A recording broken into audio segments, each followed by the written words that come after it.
Kevin Love is back on the program, the Utah Jazz forward, and of course won a championship with the Cavs. Five-time All-Star, joins us on behalf of Shift Naturals, a natural sciences company. I'll let him talk about that coming up. You know, yesterday was the anniversary of your 30-point, 30 rebound, actually 31 points, 31 rebounds game. What do you remember most about that? I had just come off a game against the Lakers, against Pau Gasol and Andrew Bynum, where I didn't score. I laid an egg. So I needed to make my presence known. And, it just so happened that kind of started the, streak of double doubles where, I had 50 plus in a row. And I think that led me into my first All-Star game as well. So that season was certainly a breakout year for me, and I ended up being, I believe, most improved at the end of that season. And here we are, season 18. So I'm still here. I got gray hair, matching the shirt, trying to look as good as you do. And I don't know your secret, Dan, but withstood the test of time as well. But a lot of fond memories from my first 6 years in Minnesota, and that game in particular is one of the highlights. What player do you think gave you the most of your gray hairs? Defensively, going against Dirk Nowitzki, there was just nothing you could do to stop that. And then I would say on the offensive end, it was probably because I was the fifth pick. I was the new guy in Minnesota. I came into the league. Boston was a superpower in the East. It was Kevin Garnett. So those two guys gave me a lot of gray hairs. But I also believe in that time frame when I came in 2008, 2009 for several years. I mean, it was Zach Randolph, it was Pau Gasol, it was Tim Duncan, it was Blake Griffin, it was LaMarcus Aldridge, it was Dirk. And that's just the Western Conference. And I'm leaving a number of guys out, but at that position, it was, it certainly aged me. Go back to the NBA Finals when you were with the Cavs, Game 7, final minute, and you get switched off with Steph Curry. Sure. I tell everybody all the time that, we had gone over that play. I can't tell you how many times. And we were switching 1 through 5. I knew that they were going to call my number up. They didn't want Tristan Thompson to switch off. They didn't want, LeBron, really anybody else, Kyrie, J.R. Smith. They wanted to call me up. And, I was able to switch off onto Steph. I kept my feet down, and I knew he was going to try and get to his bag. I knew he was going to try and get to, his 3-point shot. That year, he was unanimous MVP. They were 73-9 team. But your arms are flailing like you're doing karate. Listen, like if it's like old school when Will Ferrell goes up there and does the debate and he like fully blacks out. That is exactly what happened. And actually, I tell everybody all the time that Steph gave up that ball. He gave it back to Draymond. And what I was supposed to actually do was deny the ball back to Steph. So in terms of EQ and knowing the game and the situation and all that was at stake, I always tell everybody it was actually like I kept my feet down, my arms were flailing. Like I said, I blacked out. I contested it was a heavily contested shot. So I did my job, but they don't realize that it was actually in some ways a bad defensive play in terms of our concepts and what we were trying to get done. I was supposed to deny that ball back. Steph Curry was never supposed to get that ball back. So, there's a number of plays in that game that stick out to me. Obviously, the block by LeBron, the shot by Kyrie that put us ahead, and it was just. Yeah, that was all I could do to do my part. I had a tough series, but at the end of the day, people remember that last game, and that stop was a huge moment in my career. All right, let's clear up something that happened last year. There was a headline that was written: Kevin Love graciously reacts to Dan Patrick's disappointing Cooper Flag comparison. Okay. Were you People are so sensitive, man. I didn't take any I didn't feel any sort of way about that. As you know, I've been a friend of the show. I've been a friend of yours. I like to call you a friend for a long time.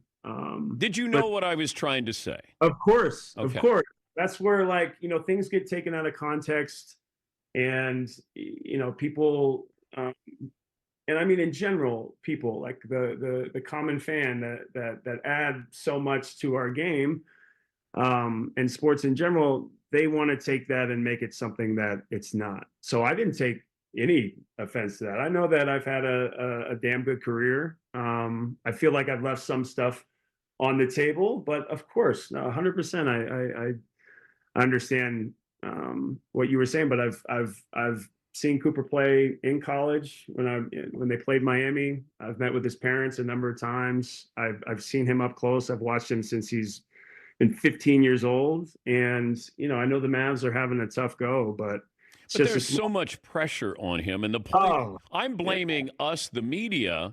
We won't be satisfied if he made 5 NBA All Star teams and won a title, played on the Olympic team. I mean, you're going to be a Hall of Famer. I'm blaming the media because we won't be satisfied. right. And I And I think people took yeah, it differently. yeah, I think that's true, and that unfortunately, in some cases, is the world that we live in. But It would be better if you were actually mad at me. This would be good content, Kevin. yes, exactly right, and I think that's what people want, right? But listen. I'm very comfortable in my career, very comfortable where I'm at now, and I hate looking back in the rear view, and I think that in some cases that creates complacency. But no, I knew exactly what you were saying, and I think I even said, like, and I believe that and feel that with every ounce of my being. Like, I've always been a fan of the show and will continue to be. There's no hard feelings because I know the context in which you said it Good. in and what people wanted to get out of it on the other side. But again, like, if you want me to be pissed off, we could make some good headlines here.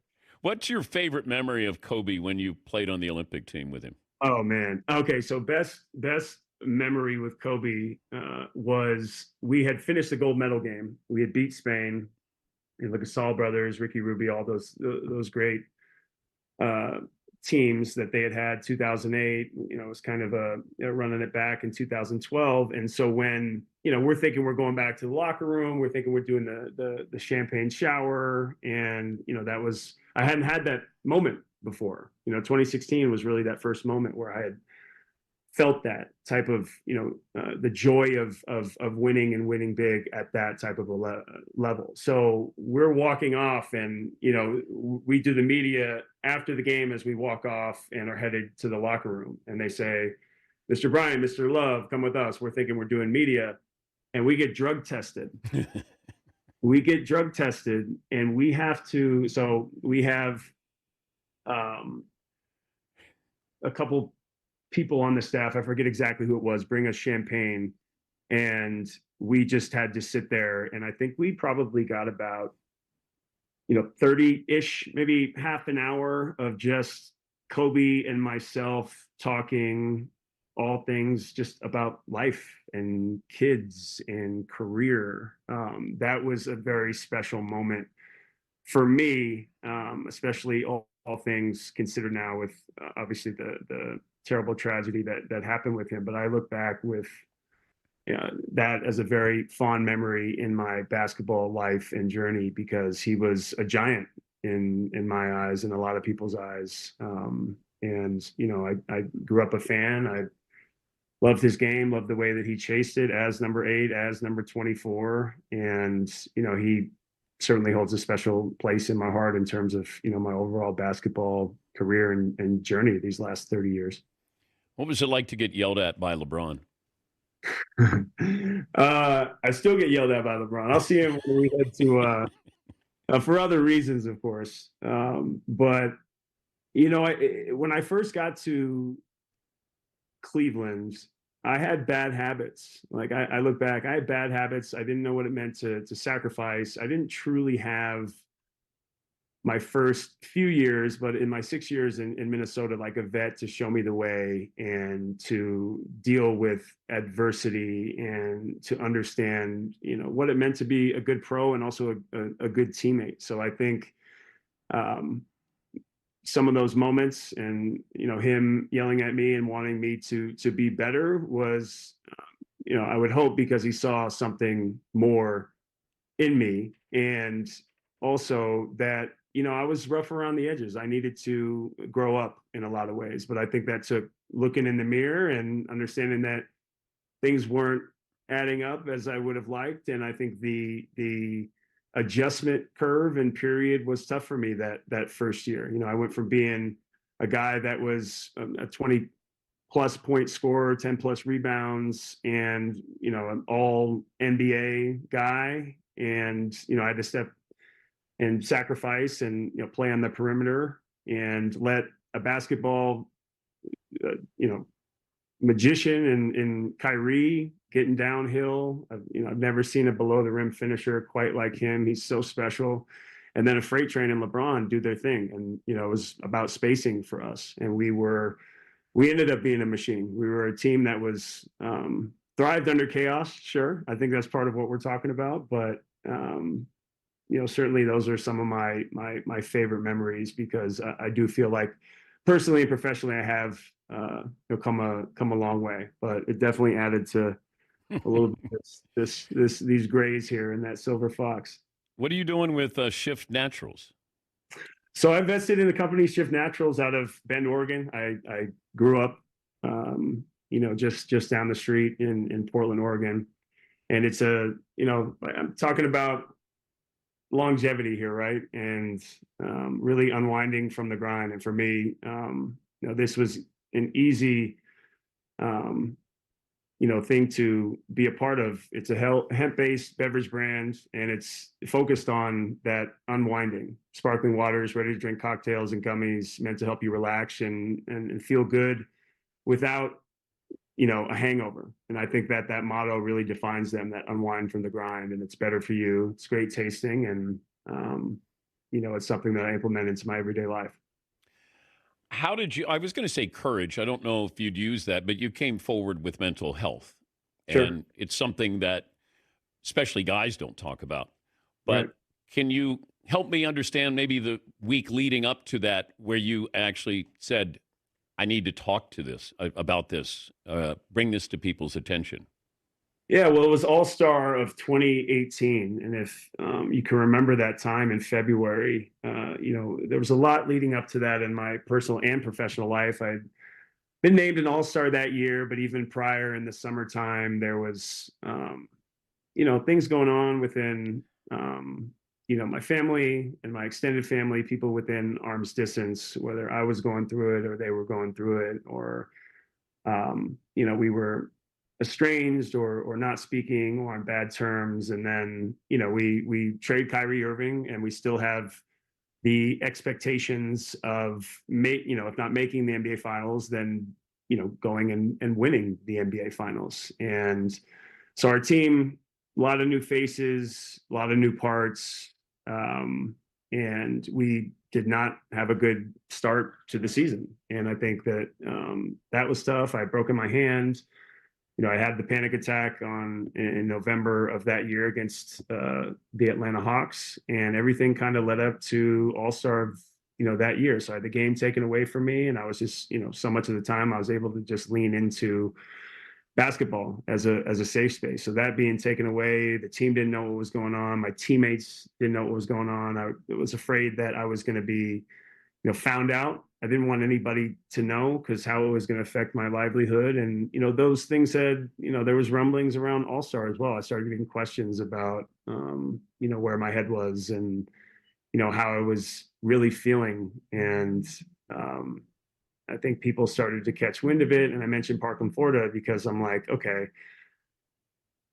what is really going on in our country and that community, and those kids, those parents, who's all affected by that. And I thought that there was some good to be done by sharing my story, because I know that all of those people and so many others now that I found out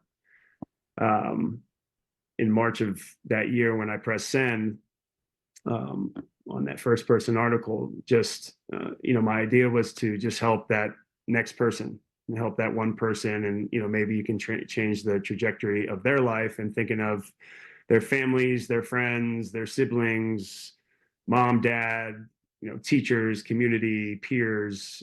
You just don't know the ripple effect that could have in just changing one life. So that led me to start the Kevin Love Fund as well. So it's been a great a great thing, and something legacy wise that I know that I'll have after basketball. But I think that's what led me to share, and as well as DeMar DeRozan sharing his story, as well, or just a passive tweet that struck me as something that it felt like it was very courageous. And I got to speak with him at All-Star of that year, and I think he said it in his book that he could sense something was going on. So that kinship, that brotherhood has really evolved as well. And we've continued to do the work the last 7+ years.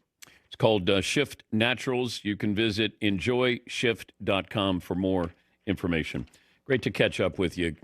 Stay in touch. Yeah, sounds good. Thank you, buddy. Appreciate it. Kevin Love. I've always enjoyed him. I think he's a very interesting person, and probably will make a great coach or analyst when it's all said and done.